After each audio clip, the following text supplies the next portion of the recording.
प्रिय भाई बहनों, आज हम भगवान बुद्ध के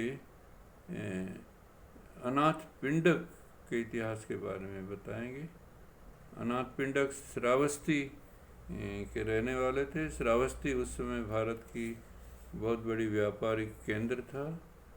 और अनाथ पिंडक ये कौशल नरेश प्रसन्नजीत की राजधानी भी थी।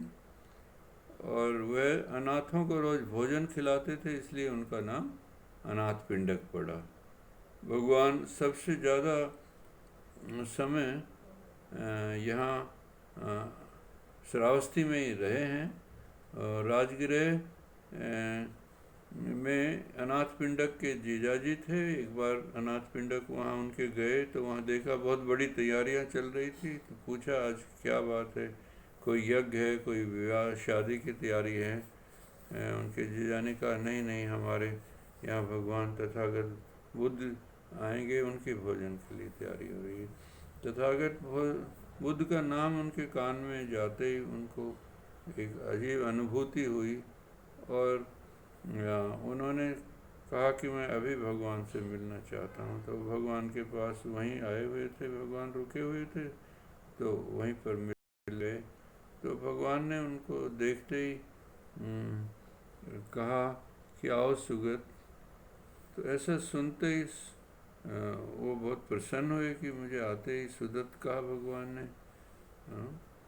तो निर्वाण प्राप्त जो ब्राह्मण होते हैं तो वो सदा सुखी रहते हैं। सुदत्त ने कहा कि आपको ठीक से नींद तो आई?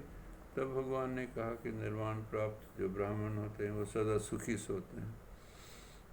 तो भगवान ने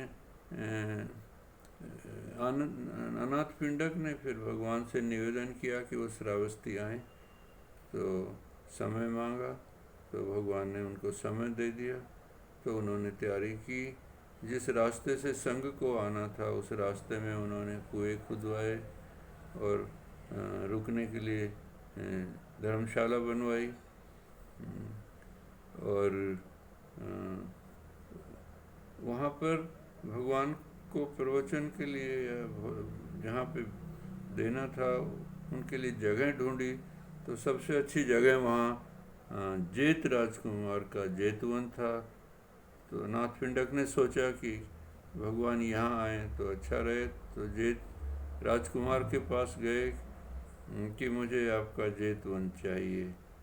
तो वो तो बेचना नहीं चाहते थे कि वो खरीद ना सके, इसलिए उन्होंने एक ऐसी बात कही कि इस पर सोने के सिक्के बिछाने पड़ेंगे।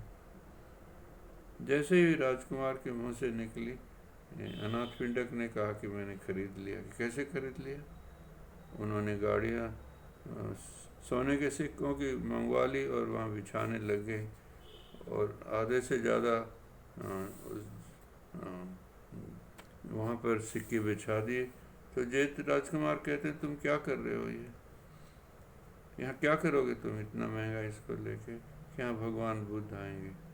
तो बाकी जो जगह बची हुई थी जहाँ सिक्के नहीं बिछाए थे, तो जेठ राजकुमार ने कहा कि बाकी ये ज़मीन मेरी तरफ से दान समझे।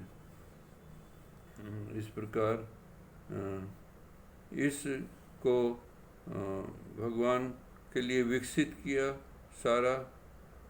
और 18 करोड़ रुपए उस ज़माने में इस जेतवन की ज़मीन खरीदने के लिए अनाथ पिंडक ने खर्च किए।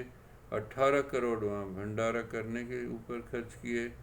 और भगवान ने 21 से 44वां वर्षावास जेतवन बौद्ध विहार में ही भगवान ने यहाँ किया। यहाँ जेतवन बौद्ध विहार बनाया गया। यहाँ भिक्षुओं के रहने के लिए जगह बनाई गई। यहाँ पर भिक्षुओं के लिए भी एक विहार बनाया गया। 150 सूत्र में से भगवान ने 65 सूत्र जो है जेतवन बुद्ध विहार में दी है, जो मध्यम निकाय में है। और विनय पिटक में 300 शिक्षा पद में से भगवान ने 294 शिक्षा पद जेतवन बुद्ध विहार में दिए। 29 करोड़ का विशाखा मृगार माता ने यहाँ भिक्षुणी के लिए ये बौद्ध विहार बनवाया। प्रतिदिन 2 बार जेतवन बुद्ध विहार में दर्शन करने के लिए अनाथ पिंडक भगवान के पास जाते थे और 1000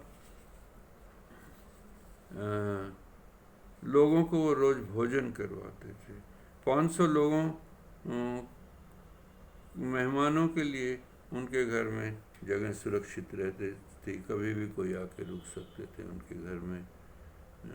तो भगवान के जितने शिष्य थे उनमें सबसे दानी शिष्य, प्रधान दानी का उनको खिताब दिया गया। दान के साथ ही उन्हें चित्त की शांति भी हो, ऐसी भी कामना भगवान ने उनके लिए की। और उनकी पूर्ण दासी, तो एक बार भगवान कहीं जा रहे थे तो रोकने लगे, तो अनाथ पिंडक के कहने से भी नहीं रुके, सम्राट के कहने से भी नहीं रुके, लेकिन एक पूर्णा दासी के कहने से भगवान रुक गए। तो पूर्णा दासी का सम्मान करने के लिए उसको अपने घर से धर्म के काम के लिए उनको छुट्टी दे दी अनाथ पिंडक ने। जब बीमार हो गए आखिर में तो बहुत उनको पीड़ा हुई, तब भगवान ने आनंद को भेजा कि जाओ तुम उनको ये संज्ञा का ज्ञान दो कि वेदना में, विज्ञान में, संज्ञा में, संस्कार में चित्त आसक्त ना हो और मेरा चित्त किसी में आसक्त न हो। इस प्रकार इस ज्ञान से, अनात्मवाद के ज्ञान से, अनासक्त के ज्ञान से उनके दुख कम हुआ और वो अंतिम समय को प्राप्त हुए। इस विशालता और मानवीय गुणों के कारण आज हम उनको याद कर रहे हैं और बौद्ध साहित्य में अनाथ पिंडक सदा सदा के लिए अमर हो गए। आपका मंगल हो, आपका भला हो।